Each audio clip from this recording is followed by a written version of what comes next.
காந்தியை கொலை செய்த கோட்சையின் தம்பி கோபாலகிருஷ்ண கோட்சை பேர் மறந்துட்டேன், நான் நினைக்கிறேன். அவர் 10 ஆண்டு கால சிறைவாசம் பண்ண, அவருக்கு மகாராஷ்டிரா அரசு பொதுமன்னிப்பு வழங்கி இருக்கிறது. காந்தியை கொலை செய்தவர்களுடைய சார் தண்டனை அனுபவிச்ச பிறகு நன்னடத்தை அடிப்படையில் பொது செய்யும்போது அது பொதுவாக இருக்க வேண்டும். முஸ்லிம்களுக்கு கூடாது, மற்றவர்களுக்கு கூடும் என்ற நிலை இருக்கக்கூடாது என்பது போன்ற கோரிக்கைகள் இந்த அரசுக்கு முன்னாடி உள்ள அரசுக்கு வச்சீங்களா? அதிமுக ஆட்சியில் அவங்க அதிமுக ஆட்சியில் வைத்தோம். யாருக்கு நாங்கள் கோரிக்கை வைக்கிறது எல்லாத்தையும் வைக்கத்தானே செய்வோம், வச்சோம். ஆனால் அந்த அரசு கண்டுக்கல.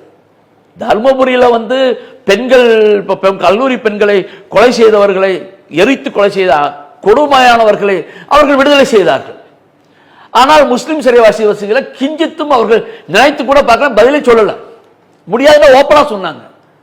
அந்த நேரத்தில் முஸ்லிம்கள் கூட சில பேர் அவர்கள் கூட்டணியில் கூட இருந்தாங்க, அந்த கட்சியில கூட எம்எல்ஏவா இருந்தாங்க. அவர்களும் கேட்கவும் இல்லை. எங்களுக்கு அதை பத்தி பிரச்சனை, அந்த அரசு செய்யாதுங்கிறது எங்களுக்கு தெரியும்.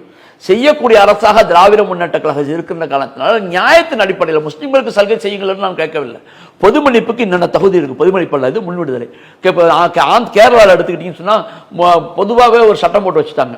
1000 தண்டனை சிறைவாசிகள் 8 ஆண்டுகள் இருந்தாலே போதும், நீ டாட்டா கட்டிட்டு வீட்டுக்கு போயிடலாங்கிற மாதிரி ஒரு விதியை கொண்டு ஒவ்வொரு மாநிலத்திலும் ஒரு மாதிரி வச்சிருக்கிறாங்க. தமிழ்நாட்டில் கிட்டத்தட்ட ஏற்கனவே கலைஞர் 10 ஆண்டுகள் சொன்னார், 14 ஆண்டுகள் வெளியே விடுதலை செய்யப்பட்டார். 1405 பேர் வெளியே செய்யப்பட்டாங்க, 700 பேர் விடுதலை செய்யப்பட்டாங்க, பல முறை செய்யப்பட்டிருக்கிறார்கள். ஆனால் அவர்களில் இந்த சிறைவாசிகள் மட்டும் ஓரங்கட்டப்படுவது ஏன்?